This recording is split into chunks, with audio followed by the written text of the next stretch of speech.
Welcome to the Great Detectives of Old Time Radio. From Boise, Idaho, this is your host, Adam Graham. If you have a comment, email it to me, box13 at greatdetectives.net. Follow us on Twitter at Radio Detectives and become one of our friends on Facebook, facebook.com/Radio Detectives. I do want to encourage you, if you've not already, to pick up your Great Detectives of Old Time Radio t-shirts. We offer several different designs. We have our typical Great Detectives of Old Time Radio t-shirt. Just go to t-shirt.greatdetectives.net. Then our Johnny Dollar 70th anniversary t-shirt at yourstruly.greatdetectives.net. And then the Joe Friday Never Said Just the Facts Ma'am t-shirt available at friday.greatdetectives.net. These make great gifts. We've got them not only as t-shirts, but also as pullover hoodies. And I wear mine frequently, so I encourage you to go check out our t-shirts and order one today. All right, well, now it's time for today's episode of Yours Truly, Johnny Dollar. The original air date, April the 14th of 1951, and this one is The Mickey McQueen Matter. From Hollywood, it's time now for Edmund O'Brien as... Johnny Dollar. Mickey McQueen, Johnny. How are you? Mickey? I tried to phone you a couple of times, but I never reached you. Well, I'm out a lot these days. Well, I heard about your promotion to sergeant, Mickey. Nice going. That isn't good. They're taking my beat away from me and putting me behind the desk. I've got to talk to a friend about it. Will you be home tonight? Well, you really sound worried, Mickey. What is it? Nothing yet, Johnny, but there'll be murder before it's finished. My mind's made up. I want to talk to you about it. Sure, Mickey. I'll be here any time you want to come up.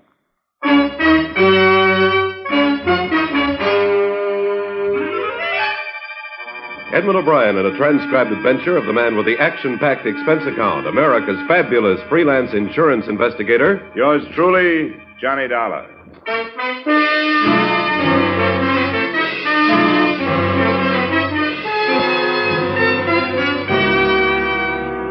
Expense account submitted by Special Investigator Johnny Dollar, to whom it may concern, Hartford Police Headquarters, Hartford, Connecticut. I don't expect you to honor this statement, but since the reports to my regular employers go in on these forms, the following is an accounting of my expenditures during my personal investigation of the Mickey McQueen matter. You may wonder how I got mixed up in it. Well, it's been my privilege to have worked a number of cases with Mickey McQueen here in Hartford, and through the years, a friendship developed between us. So when he phoned Tuesday night to say he wanted to talk to me, I was glad to ask him up. But when it got to be 1:30 in the morning and he still hadn't arrived, I wasn't so glad. He arrived at 2.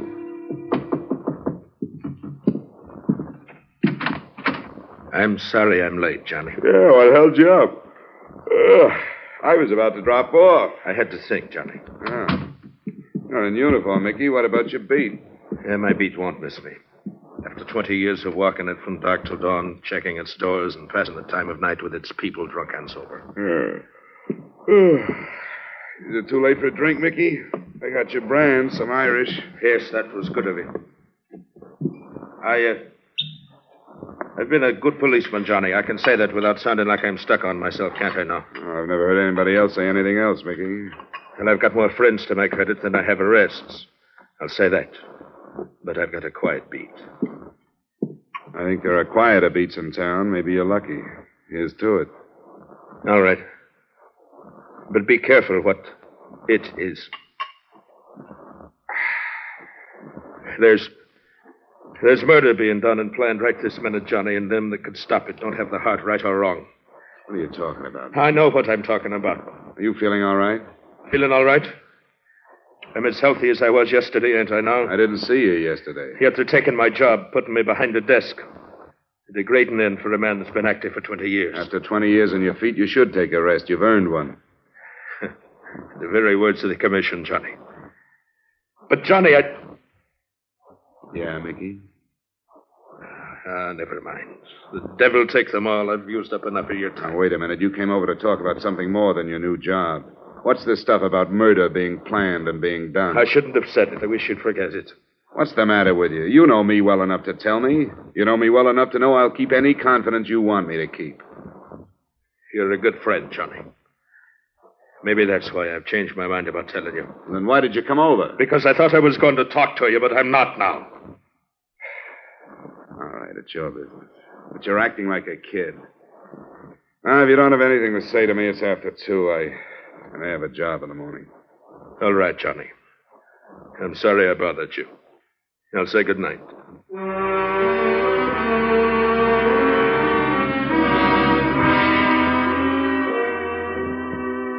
I didn't sleep very well for the rest of the night. In sort of a half doze, parts of Mickey's conversation kept coming back to me.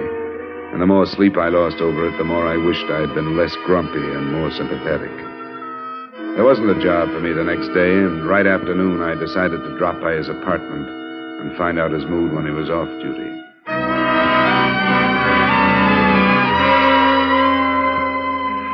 Mickey's apartment occupied the ground floor of a narrow gray row house not far from mine. I could hear a woman crying somewhere inside. I smelled domestic trouble, but I pushed the buzzer anyway.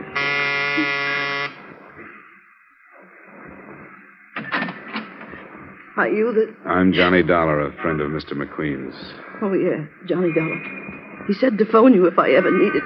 Is he home? In there. She pointed in the direction of a door smaller than the outside door, the door to either a bathroom or a closet.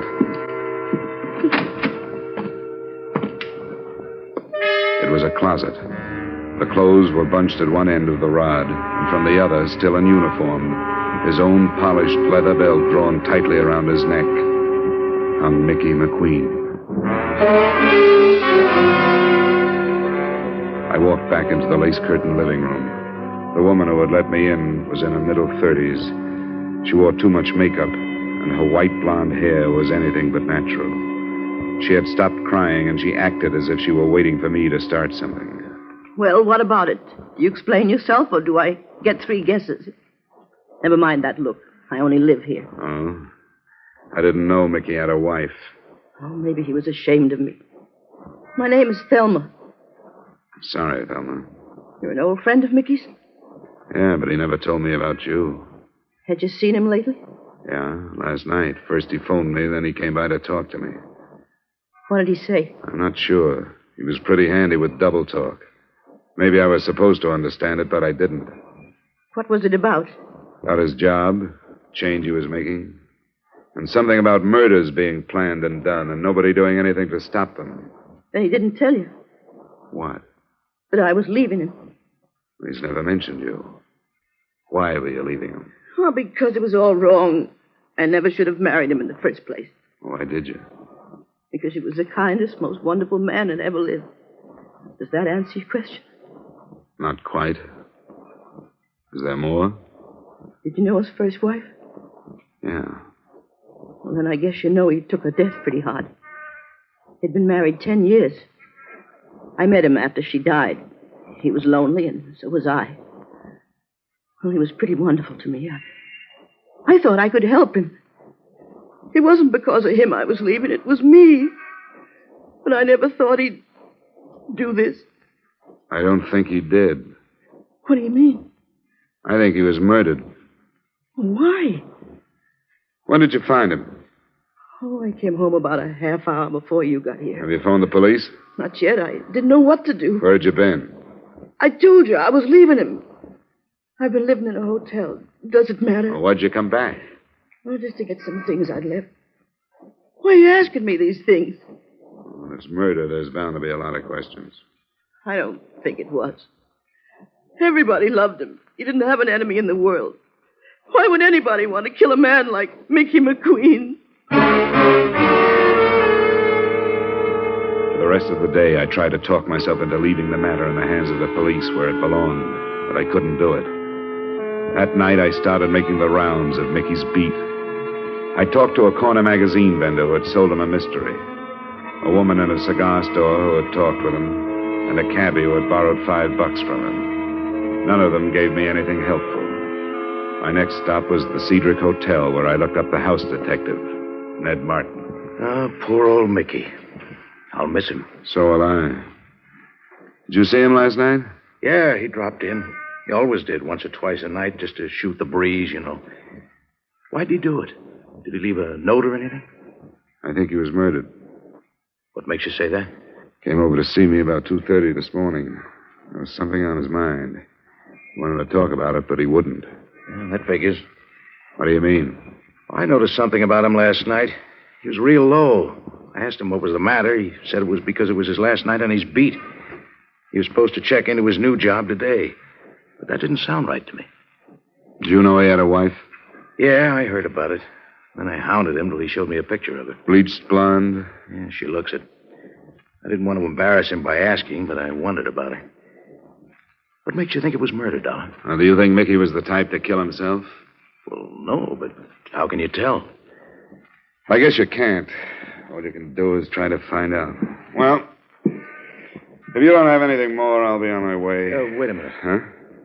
I guess it was a dirty trick, and I wish I hadn't done it, but I snooped that marriage. I found out who she was. Her name was Thelma Weaver. She did a couple of years at Joliet. Where'd you get that? Things like that don't stay hidden. I'd drop it if I were you. I really would. What are you holding out on me? It's for your own good, Johnny. I'll shake it out of you if I have to. Okay, hero. You know Fred Koo, the Calcutta Club over in Bartlett? I know of him. He's a police informer, isn't he? They're part-time. Uh-huh. If you won't take my advice and forget it, go talk to him. And don't tell him who sent you.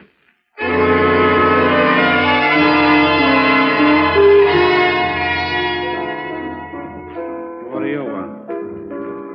I want to talk to you about Mickey McQueen. Do you have an office? You a cop, too? Only a private one. I was a friend of Mickey's. Oh, sure. Roy. Yes? I'm in my office for a little while. If there's any trouble, buzz me. Roger, Fred. Come on, this way.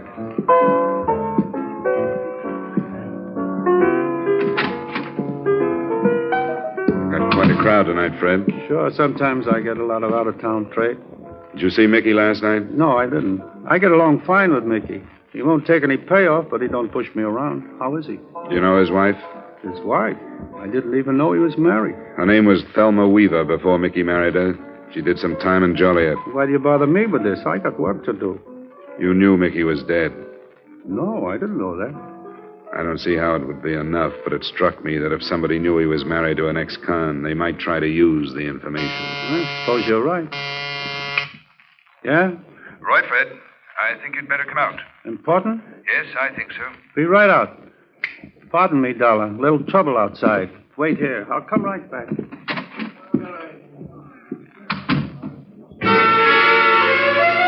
I waited, and while I did, I took a quick look around the office for another way out in case I might need it. There wasn't any unless the steel door in one of the walls was it.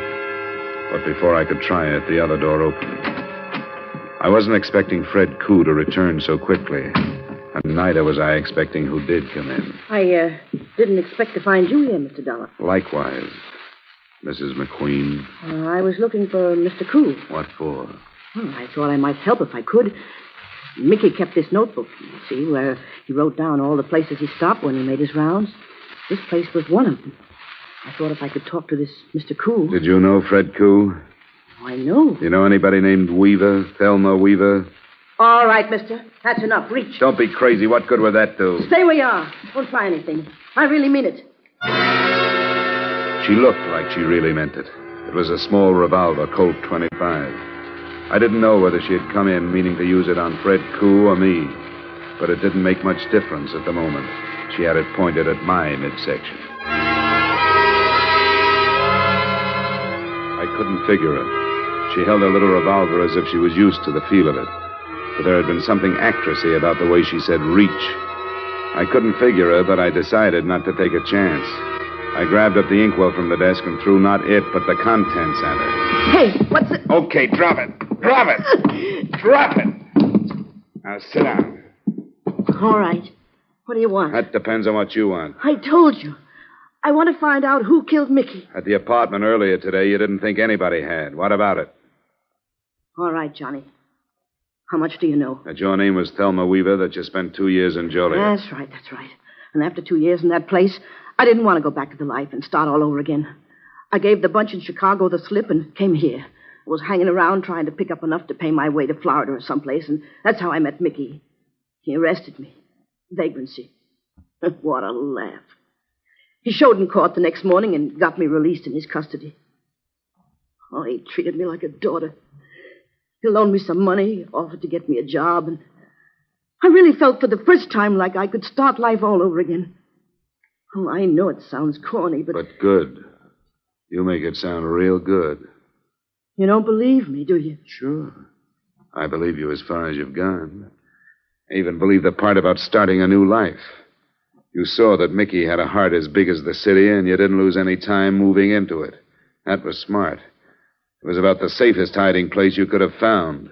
For you, but not for Mickey. How did I know about Fred Koo? Somebody spotted me and told him. And he didn't waste any time getting in touch with Chicago. Those men out there, they all from Chicago? Well, most of them. Did you spot the tall one? He talks with an English accent. Yeah, I remember him. Roy? That's him. He came first.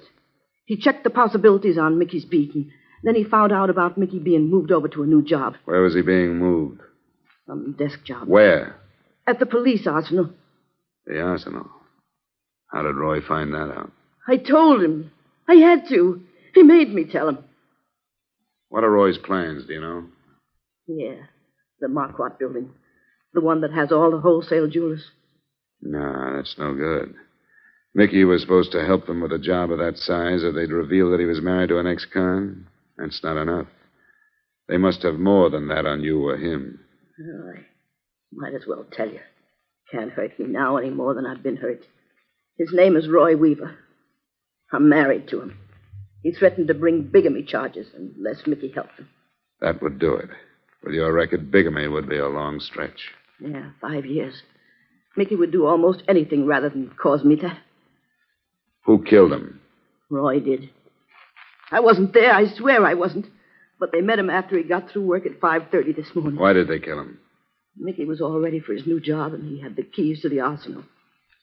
Here's your gun. If you're on the level, you may need it, and the caliber's too small to do me any good. What are you going to do? I'm going to the police. Why not use the phone? It'll be tapped, and it would take too long to explain it. That bunch would be in here before I got started. I wouldn't try it if I were you. Where are you going, Dollar? I'm going home. I was waiting for Fred Koo, but I guess he decided not to bother. Fred had to leave.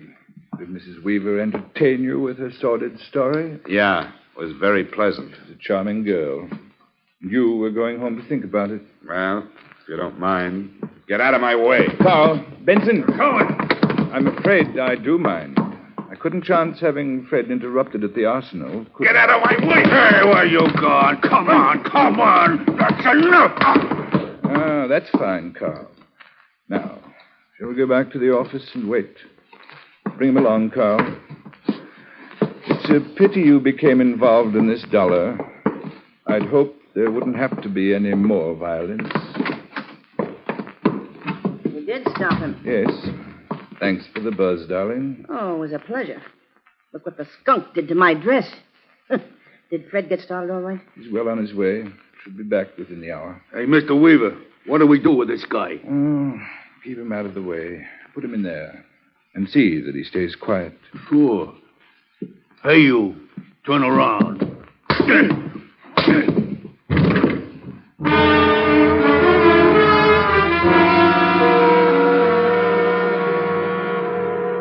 At least I found out what was behind the steel door I'd noticed earlier in the evening. When my eyes opened, and I got accustomed to the light from a single dust-covered bulb, I realized that I was in a sort of wine cellar. There were some bottles, but most of the storage space was taken up by a large and varied assortment of birdless tools. There were a few weapons, too, but I knew they were nothing compared to what Fred would bring back if the raid on the arsenal was successful. I glanced at my watch at 11:15, and right after that, I heard the heavy latch on the door being turned. I got back into my position on the floor, closed my eyes, and listened. Don't forget the bars, Carl. We'll need them for the inside doors. I got you. Hey, Benson, you take these. I'll bring the rest. You want the guns in there, Mr. Weaver? We won't need them. Crocker. Yeah? Listen closely now. We're behind schedule. Both cars are in back. In the Buick, you'll find the things from the arsenal. Yeah. I want you to move half of them over into the Cadillac. What about the grenades, Roy? They're in a case marked CN-DM, irritant gas M6. I got it. Open the case and put half in the Buick. The most important is the cordite powder for the vaults. There are 2 boxes. Put one in the trunk of each car. Right. Be careful. It's very touchy stuff. Yeah, I know. I've handled it before. All right, get along then, and hurry. It won't take long. Now, Fred will be in charge of one car. I'll be in the other. It's all right. We're agreed that we'll meet at the north entrance at midnight, both to approach the building from the east on Lincoln. You will have dropped 2 men to guard the south entrance. 2 of my men will subdue the guard at the north. Yeah, they better. They'll spring the alarm in a big hurry. You can trust me. They'll use Thompson's. Thelma! Yes, Roy? Where are you going? Oh, don't be so snoopy. I'm going to powder my nose. You're coming with us. Sure, Roy, if you want me to. I don't need you, but I don't think I should feel safe without you with me. Don't be long. I'll be right back. Think everything is ready from in here, Mr. Weaver. Good. Go to the cars then, Carl. What about the Seamus there? Oh, lock him up again. We'll decide what to do when we come back. I guess he can't cause no harm in there.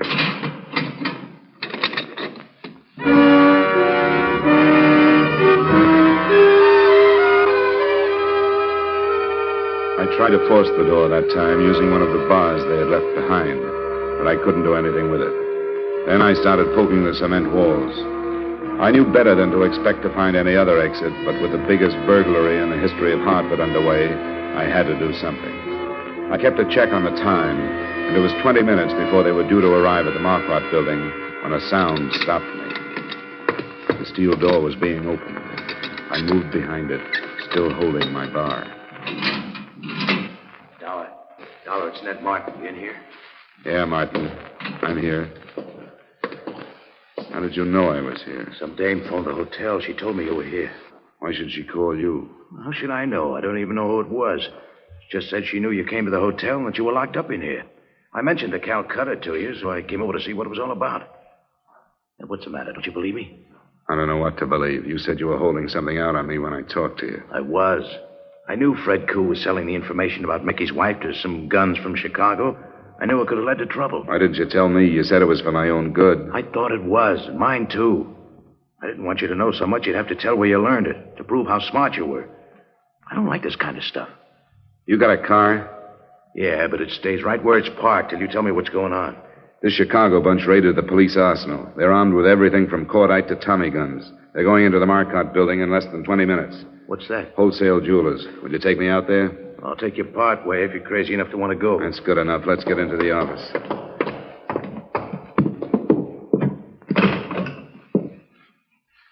It's dead. Who'd you want, police? Yeah. We could stop on the way. It'll take us 15 minutes to get to the Marquardt building. If we run into a patrol car on the way, we'll stop it. If we don't, you can drop me and then phone in. Where's your car?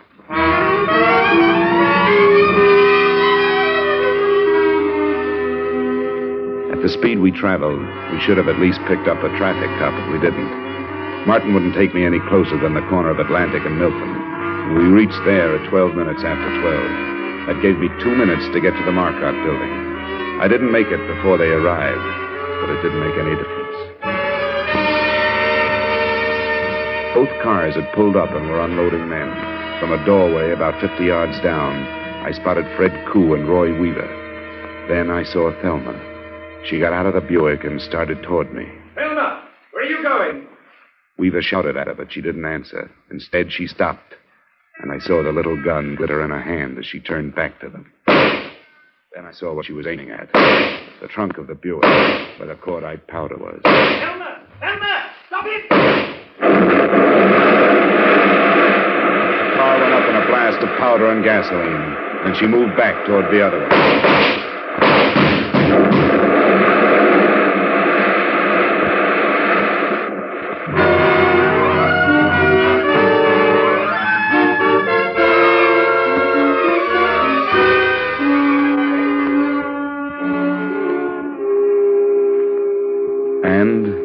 That was it.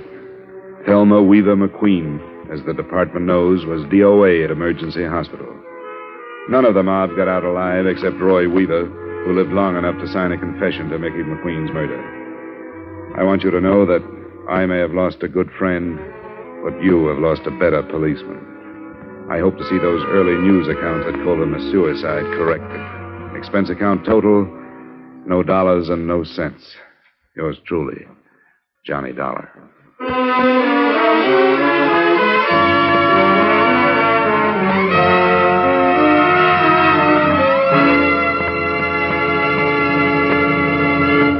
Yours truly, Johnny Dollar, stars Edmund O'Brien in the title role and is written by Gil Dodd with music by Wilbur Hatch.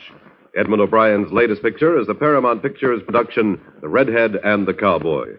Featured in tonight's cast were Bill Conrad, Martha Wentworth, Herb Butterfield, Jack Moyles, and Ray Hartman. Yours truly, Johnny Dollar, was transcribed in Hollywood by Jaime Del Valle. This is Dick Cutting inviting you to join us next week at this time when Edmund O'Brien returns as Yours truly, Johnny Dollar.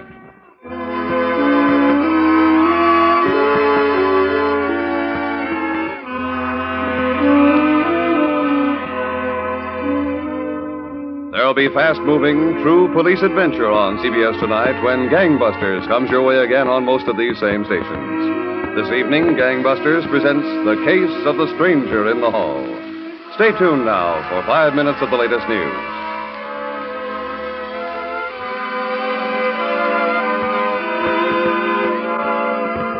This is CBS, where you laugh at Jack Benny every Sunday night, the Columbia Broadcasting System.